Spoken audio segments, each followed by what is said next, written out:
Et la bonne nouvelle, c'est qu'en étant enfant de Dieu, attaché à Dieu, suivant Dieu, on a cette promesse qu'il est avec nous en tout temps. Et la peur, c'est humain. Mais le Seigneur nous parle de crainte. C'est-à-dire que nous ne devons pas accepter ces peurs, car ces peurs vont nous limiter. Même dans la tentation, même dans les épreuves, le Seigneur est avec nous et il nous donne cette capacité de pouvoir nous appuyer sur lui, de nous appuyer sur la parole pour pouvoir quoi? Pour pouvoir avancer. Bonjour et bienvenue sur Vitamine J. Heureux de vous retrouver après ce temps de vacances. Soyez les bienvenus.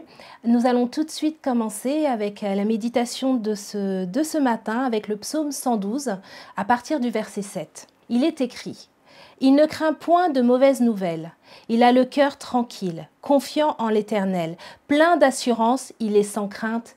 Amen. » Il est question de qui? Il est question de ceux qui se confient en l'Éternel. Il est question de ceux qui sont attachés à Dieu. Et la bonne nouvelle, c'est qu'en étant enfant de Dieu, attaché à Dieu, suivant Dieu, on a cette promesse qu'il est avec nous en tout temps.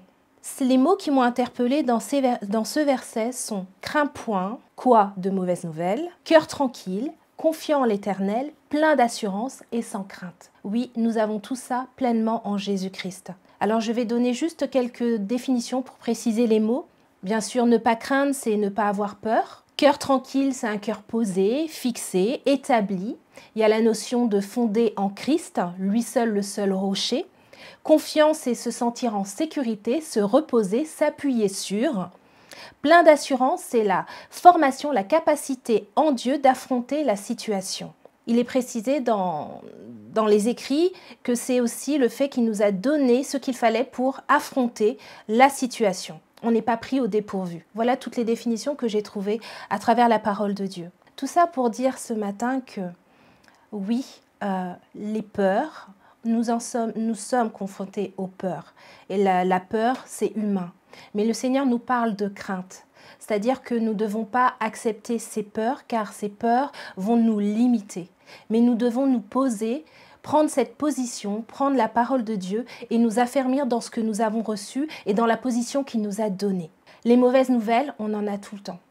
On vit les mauvaises nouvelles, que ce soit la santé, que ce soit le travail, que ce soit les nouvelles quand on allume tout simplement la télévision, quand on écoute la radio. Les mauvaises nouvelles pleuvent en fait. On est envahi de mauvaises nouvelles.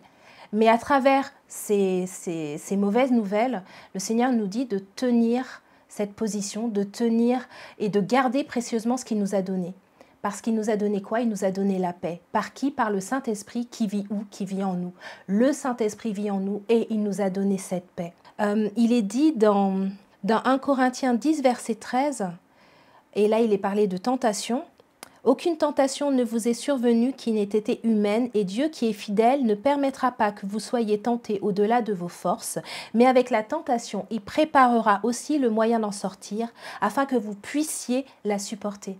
Même dans la tentation, même dans les épreuves, le Seigneur est avec nous et il nous donne cette capacité de pouvoir nous appuyer sur lui, de nous appuyer sur la parole pour pouvoir quoi? Pour pouvoir avancer. Alors merci Seigneur parce que tu es fidèle et bon et parce que tu es avec moi. Je n'ai pas à m'inquiéter de ce que j'entends. Je n'ai pas à m'inquiéter de ce qui arrive dans ma vie.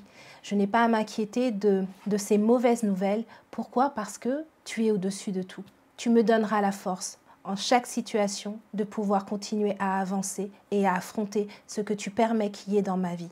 Alors soyez fortifiés, encouragés à persévérer sur le chemin que le Seigneur a tracé, à vous appuyer sur lui et à rejeter toutes les peurs qui veulent s'attacher à vos vies et vous empêcher d'avancer. Gloire à Dieu. Je terminerai par juste l'image de Jésus, puisque notre référence est Jésus-Christ. Et vous connaissez cette histoire où Jésus est dans la barque et qu'il y a la tempête et lui, il dort. Et bien, nous avons cette invitation aussi à nous poser, à nous reposer en Jésus, en lui laissant, en lui abandonnant toute notre vie et lui faire confiance parce que lui seul maîtrise les tempêtes et est capable de dire à la tempête de se taire. Gloire à Dieu. Je terminerai par ce verset que je vous laisse. Ésaïe 26, verset 4 qui dit « Confiez-vous en l'Éternel à perpétuité, car l'Éternel est le rocher des siècles. Il est notre assurance. » Merci Père. Alors je vais tout simplement prier, terminer ces moments par la prière et invitant le Saint-Esprit à vous fortifier dans la foi, dans votre marche. Soyez bénis. Seigneur, Père éternel, merci pour ta parole qui est la vérité. Merci parce que ce n'est pas par nos propres forces que nous avançons, mais c'est par les forces, Seigneur, que tu nous communiques à travers ta parole.